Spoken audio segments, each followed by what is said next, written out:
Baru juga masuk bulan ketiga di tahun 2026 ya. Masih aura-aura tahun baru sebenarnya, tapi dunia ini sudah gila sekali keadaannya. Semua dari kita pasti udah kena juga soal gimana kondisi geopolitik dunia ini yang lagi ketar-ketir dan mungkin aja ini diambang perang dunia ketiga. Tapi yang mau gue bahas di sini adalah gimana kondisi Iran per hari ini dan gimana kondisi oposisi Iran seperti Israel dan juga negara-negara Arab yang ternyata cukup melakukan perlawanan juga nih ya ke Iran setelah dirudal-rudal balik gitu ya. Dan terlebih lagi tentunya Indonesia juga katanya kan akan melakukan mediasi terhadap Amerika Iran ini dengan Bapak Presiden kita yang mau ke sana secara langsung untuk menengahi mereka. Tengahin kita dulu Pak menurut saya mah. Tapi intinya agak gimana gitu ya. Tapi langsung aja kita bahas soal kondisinya Iran, Amerika yang lagi gila-gilaan di seminggu ke belakang ini. Walaupun memang udah dari bertahun-tahun lalu kondisi tegangnya. Let's begin the video guys.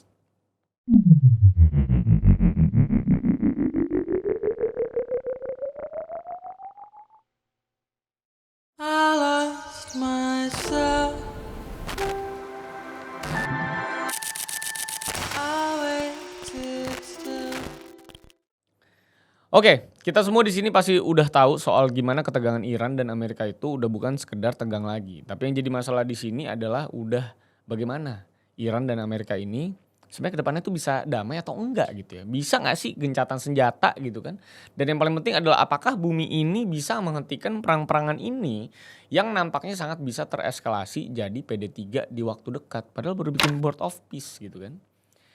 Kalau ngomongin soal background Iran sebagai negara Islam pertama di dunia ini, lo bisa nonton dulu video yang ada di kiri atas gue. Di situ gue udah kasih card terkait dengan video zaman dulu untuk melihat bagaimana Iran itu bisa jadi negara Islam dari yang tadinya mereka itu cukup modern dan bahkan ke barat-baratan sekali. Dan jadi teman baiknya Israel juga. Dan video soal kejatuhan Shah Pahlavi sebagai raja yang cukup boros juga udah gue bikin videonya. Soal party termahal sepanjang sejarah yang dia bikin di tahun 1900-an pertengahan juga udah ada videonya. Nah, sedangkan setelah lu nonton itu ya kan, Iran di saat ini kita semua pasti sedikit banyak tahu soal gimana mereka itu selalu bersitegang dengan barat jadinya. Terutama Amerika Serikat dan juga negara tetangganya sendiri yang adalah Israel. Di tahun lalu, Iran itu sempat dibombardir sama Israel dan Amerika Serikat. Yang fasilitas nuklirnya itu disikat stealth bomber dan juga roket bunker buster. Pokoknya disikat abis lah itu sama aki-aki tantrum alias Donald Trump. Nah sedangkan dari akhir Februari sampai awal Maret 2026 ini, Iran itu akhirnya disikat habis sama Amerika dan Israel. Yang kemudian menghilangkan nyawa seorang supreme leader dari Iran, yaitu Ali Khamenei. Orang yang sudah memimpin Iran selama 3 dekade lebih ini, itu akhirnya meninggal kemarin di tanggal 28 Februari 2026 karena serangan udara dari militer AS yang skalanya udah gak main-main lagi dan berikut keluarga dan kroco-kroconya. Sebelum dari serangan ini terjadi, seperti yang gue bilang tadi, di bulan Juni 2025 itu, Amerika udah sempat nyerang Iran dengan serangan udara ke base nuklir mereka yang ada di Natanz dan juga Isfahan, dengan operasi militer mereka yang dinamai Operation Midnight Hammer. Sedangkan di tahun 2026 ini, dari Januari sampai kemarin-kemarin itu, rakyat Iran turun ke jalan dan melakukan demonstrasi besar-besaran untuk melawan rezimnya Khamenei ini. Dan dengan turunnya masyarakat Iran ke jalan dengan kondisi rezim yang sangat opresif tersebut menurut mereka, terjadilah yang namanya rakyat yang berjatuhan dengan ada total 30.000 lebih demonstran yang gugur di jalan karena melawan rezim di sepanjang awal tahun 2026 ini. Which jumlahnya itu juga udah besar sekali. Nah, penyerangan Amerika dan Israel terhadap Iran di tanggal 28 Februari ini menghasilkan eksekusi sempurna terhadap Ali Khamenei bersama anak perempuannya, bersama menantu laki-lakinya dan perempuannya juga, dan juga bersama cucunya. Ya sebenarnya istrinya itu sempat selamat meninggal saat dirawat di rumah sakit pada tanggal 2 Maret kemarin. Nah, meninggalnya Khamenei sebagai supreme leader Iran selama hampir 40 tahun ini juga bikin perlawanan di dalam masyarakatnya. Jadi ada polarisasi di masyarakat dari yang mendukung Khamenei dan juga yang menentang Khamenei habis-habisan. Karena dengan meninggalnya Khamenei ini, banyak masyarakatnya yang malah merayakan dan berselebrasi di jalan. Tapi di satu sisi juga ada kelompok masyarakat yang benar-benar berduka atas meninggalnya Khamenei ini. Yang bahkan salah satu video yang jadi rame banget juga adalah salah satu news anchor bapak-bapak yang nangis sesenggukan pas lagi ngeberitain soal gugurnya Khamenei dalam serangan AS kemarin. مجاهدت حسینی و دائمی و خستگی ناپذیر روح بلند و ملکوتی کوه نستوه ولایت.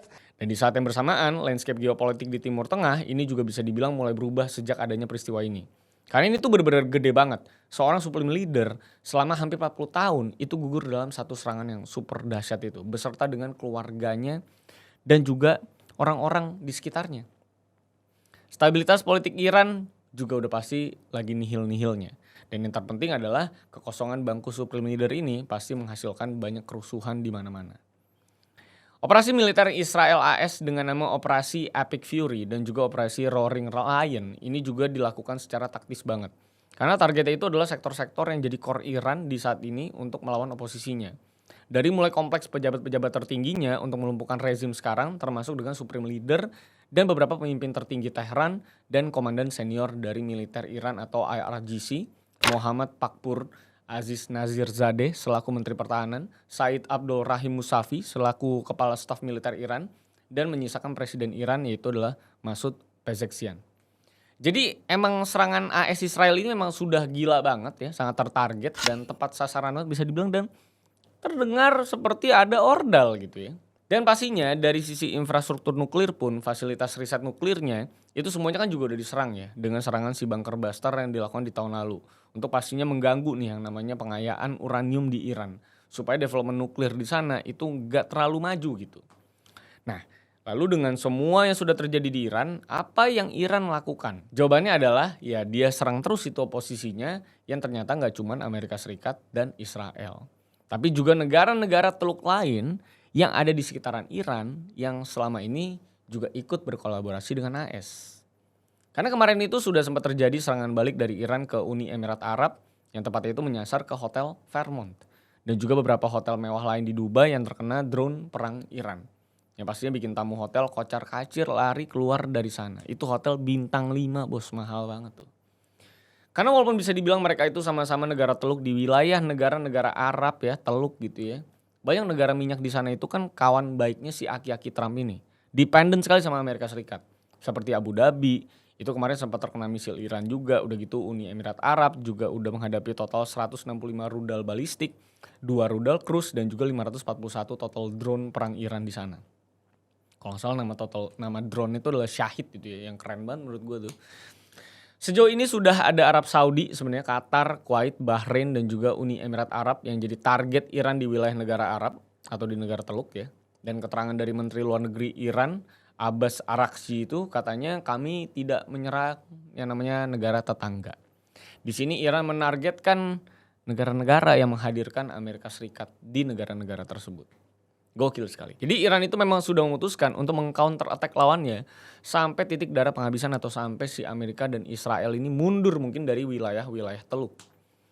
Bahkan kerajaan Arab Saudi itu juga bisa dibilang siap untuk mengekskalasi apa yang terjadi di sana. Karena memang udah memberikan statement juga bahwa Arab Saudi menentang secara keras soal penyerangan Iran yang mereka anggap pengecut terhadap wilayah Riyadh-nya kemarin. Bahkan ngomong-ngomong soal Riyadh yang diserang Iran, Ronaldo itu sampai evakuasi sekeluarga balik ke Spanyol katanya. Walaupun kabarnya memang dia itu mau pemulihan dari cedera di Madrid ya. Tapi ya gak apa-apa banget juga gitu ya. Buat dia ngungsi dari Saudi ke Spanyol kan. Orang rudal sama drone Iran ada di mana-mana gitu kan. Udah nyasar sampai ke hotel-hotel mahal juga gitu kan. Makanya ini jadi kali pertama juga di mana negara-negara teluk itu mengaktifkan pertahanan udara mereka untuk mengintercept drone dan juga rudal-rudal Iran yang berterbangan di langit negara Arab di waktu-waktu sekarang ini. Lu bayangin aja ya, di negara-negara Arab yang kita tahu sebagai tujuan wisata itu, sekarang alat intercept serangan udaranya lagi pada aktif semua buat menghadang rudal dan drone Iran yang super banyak. Bener-bener what a time to be alive bisa dibilang. Dan ya sekarang negara-negara Arab itu udah join forces dengan Amerika secara terang-terangan untuk pertama kalinya bisa dibilang. Seperti yang bisa kita lihat di press release-nya website State Gov-nya Amerika Serikat. Yang pertama, yang per 1 Maret 2026 itu Amerika, Bahrain, Yordania, Kuwait, Qatar, Arab Saudi, dan juga Uni Arab Emirat itu mengutuk serangan rudal dan drone dari Iran yang sudah menargetkan negara-negara teluk yang gue sudah sebutkan dari tadi. Untuk pertama kalinya secara terang-terangan ini mereka join forces mengutuk satu negara yang selama bertahun-tahun ini udah bertentangan satu sama lain. Dan pernyataan resmi ini juga bisa kita akses secara bebas di internet. Dan di sisi lain juga Lebanon ini ikut terseret nampaknya ya dari awal Maret 2026 ini. Karena Hezbollah alias organisasi paramiliter Syiah asal Lebanon ini memutuskan untuk menyerang Israel dengan rudal dan drone secara sepihak tanpa pengetahuan pemerintah Lebanon. Lu bayangin. Ini menjadi masalah baru lagi karena di satu sisi pada November 2024 Israel dan Lebanon sudah menyepakati gencatan senjata antara kedua negara. Dan dari sisi Hezbollahnya sendiri, mereka itu mengklaim bahwa yang mereka lakukan ini adalah tindakan pertahanan sebagai pembalasan terhadap eksekusi Ayatollah Khamenei di Tehran beberapa hari sebelumnya. Bentuk solidaritas lah. Ini menjadi sangat chaos karena secara ruang udara pun bisa dibilang ruang udara di negara Arab itu jadi sesak dan penuh dengan who is who gitu kan. Karena kemarin itu Kuwait sempat melakukan friendly fire terhadap jet tempur F-15I Strike Eagle milik Amerika Serikat. Yang walaupun memang pilotnya bisa mengevakuasikan diri. Tapi tetap aja kejadian-kejadian seperti ini nggak impossible untuk terjadi lagi di kemudian hari. Apalagi dengan ratusan bahkan ribuan drone yang terbang di wilayah udara sana tentunya ini jadi medan tempur yang sangat memusingkan ya. Apalagi dari sisi Amerika Serikat juga mereka itu udah keluar duit banyak banget guys. Karena rudal dan drone dari Iran itu sebenarnya gak seberapa mahal kalau dibandingkan sama interceptor yang dipakai sama Amerika Serikat. Kayak yang terjadi di beberapa hari terakhir. Drone-drone yang dilontarkan Iran untuk menyerang base-base militer Amerika Serikat itu satunya cuma sekitar $20.000 atau 300 jutaan. Sedangkan interceptor yang dipakai sama US itu harganya $4 juta. Dan pastinya biaya pengoperasiannya juga mahal banget kalau dibandingkan sama drone 300 jutaannya Iran. Makanya kalaupun AS bisa mengalahkan Iran dengan teknologi yang mereka punya dan mahal-mahal semua, pada akhirnya sebenarnya akan tetap rugi karena perbandingan kemenangan dengan harga yang harus dibayarkan itu tinggi banget biayanya, sedangkan Iran bisa bikin yang murah dan terbang gitu. Dari data yang ada, Iran itu masih punya sekitar 2.000 rudal balistik setelah konflik tahun lalu. Sedangkan kalau ngomongin negara-negara Arab, itu kemampuan defensif mereka juga gak setinggi itu. Seperti Qatar, itu rudal interceptornya cuman bisa bertahan selama 4 hari doang, lu bayangkan. Kalau dipakai terus dengan rate kecepatan seperti sekarang. Makanya kayak Qatar dan Doha itu berusaha untuk menghentikan konflik ini secepat-cepatnya. Karena kan fokus mereka selama ini juga bukan bangun senjata gitu. Karena yang mereka sebenarnya udah gak bisa ngapa-ngapain lagi kalau sampai ini perang terus dilakukan ke daerah-daerah yang gak siap perang jangka panjang kayak negara-negara mereka. Kalau gak berhenti mereka udah gak bisa intercept ini. Jadi memang ini perang tuh terlalu mahal bisa dibilang biayanya. Well, semua perang itu pastinya besar biayanya. Tapi di satu sisi perang kali ini itu benar-benar bikin puyeng semua orang. Besar sekali skalanya. Bahkan kalau sampai Rusia dan Cina ikut campur pun rasanya baru perang dunia ketiga beneran akan terjadi. Karena memang pihak Rusia dari Putinnya sendiri pun mengutuk eksekusi Khamenei ini. Karena ya sampah aja sih serangannya US itu ya. Dan dari Cina pun pemasok minyak terbesar mereka itu kan adalah Iran juga.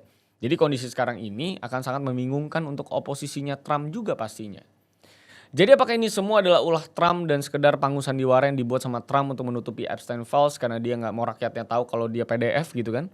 Atau ini memang beneran perang dengan dasar geopolitik dari negara-negara teluk yang dari dulu terbendung dan akhirnya pecah di beberapa tahun terakhir. Ini udah gue omongin berkali-kali di beberapa video Epstein sebelumnya. Tapi kalau sampai ini memang terjadi karena sekedar panggung sandiwara para elit global doang untuk menutupi isu Epstein Files, gue akan bisa percaya sih sebenarnya kalau Hitler mati di Garut gitu ya dan anaknya jadi dagang bakso Asgar tuh jadi memungkinkan gitu ya. Karena udah terlalu gak masuk akal skala sandiwaranya kalau semua ini memang fabricated dan ya memang lahir dari otak elit-elit yang ada di pemerintah barat sana. Dan good luck juga untuk Indonesia yang mungkin jadi penengah antara AS Iran dan juga Pak Presiden yang mau ke sana untuk menengahi mereka dan persediaan BBM kita yang katanya tinggal 20 hari lagi gitu kan. Masih cukup 20 hari. Dampak ke subsidi Pak? Sampai dengan hari ini nggak ada masalah. Tapi kan harga dunia kan pasti akan terjadi koreksi ketika kondisi geopolitik yang tetap terus memanas di Timur Tengah. Tapi intinya kalau mau lu analisa dan lu tarik benang merahnya lebih panjang lagi, apakah memang serangan AS ke Iran ini adalah justru untuk merugikan Cina pada akhirnya?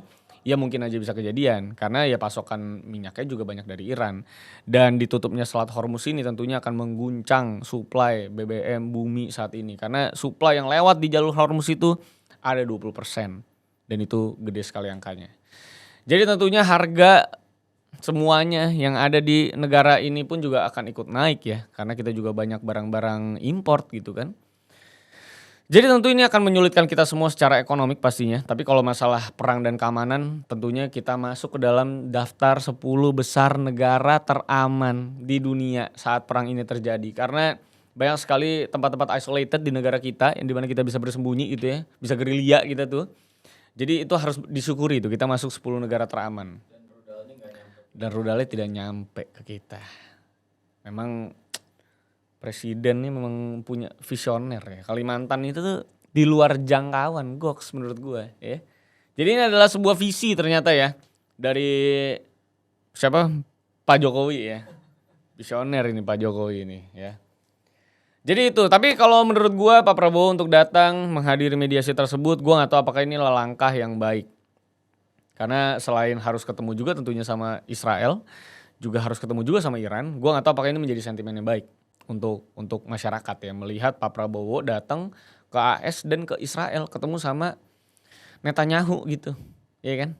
Terus ada Syah Pahlavi gitu kan, ikut juga ngobrol dia di sana kan. Gue nggak tahu apakah ini menjadi hal yang baik. Tapi yang pastinya menurut gue kayaknya sih kurang tepat kalau misalnya itu menurut keyakinan saya kurang tepat itu Indonesia untuk memediasi si AS Israel dan juga Iran. Menurut gue butuh peran yang lebih besar untuk bisa masuk dan memediasi menurut saya. Tapi kan saya kan orang tolol, jadi saya cuma bisa beropini doang. Tapi menurut kalian gimana? Tapi yang pasti ini adalah perang yang mahal sekali. Iran sampai detik ini menurut gua mungkin punya kerugian yang sangat besar dengan supreme leader yang meninggal. Tapi dengan produksi senjata mereka yang cukup efisien dan murah ini, itu benar-benar jadi sebuah apa ya, bisa dibilang leverage buat mereka menyerang terus-terusan. Karena Iron Dome-nya Israel itu operasinya mahal sekali, satu rundal banding berapa ratus drone gitu kan, dan US juga punya yang namanya interceptor juga mahal banget. Jadi kalau Iran terus-terusan produksi dan terus-terusan dia menyerang, gue yakin akan ngap juga nih negara-negara besar yang punya teknologi persenjataan yang canggih dan mahal untuk dioperasikan ini. Dibanding sama Iran yang model-modelnya agak lebih DIY gitu ya, dan lebih murah jauh gitu. Dan cukup efektif menurut gue. Kita akan lihat lah bagaimana pertandingan ini ya. Tapi gue berharap ini cepat-cepat surut. Semoga kita bisa main GTA 6 di tahun ini dengan baik. Terima kasih semuanya. Kalau kalian punya sentimen terkait dengan konflik kali ini, silahkan tulis di kolom komentar. Gimana pendapat kalian? Sampai jumpa semuanya. Yang pasti berhenti-berhentilah Trump. Udahlah, cukuplah serang-serang orang begitu lah. Udah, tenang-tenang aja bos. Ini Irannya juga katanya bikin nuklir juga itu preventif. Tapi Israel nyerang Iran juga katanya preventif ya, karena dia punya nuklir. Ya semuanya aja ngomong lah preventif lah, terserah lu lah ya.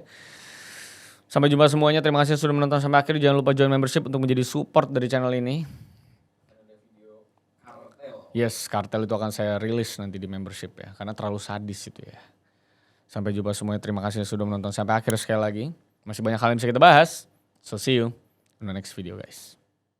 I lost myself. I waited still for a glimmer to arise.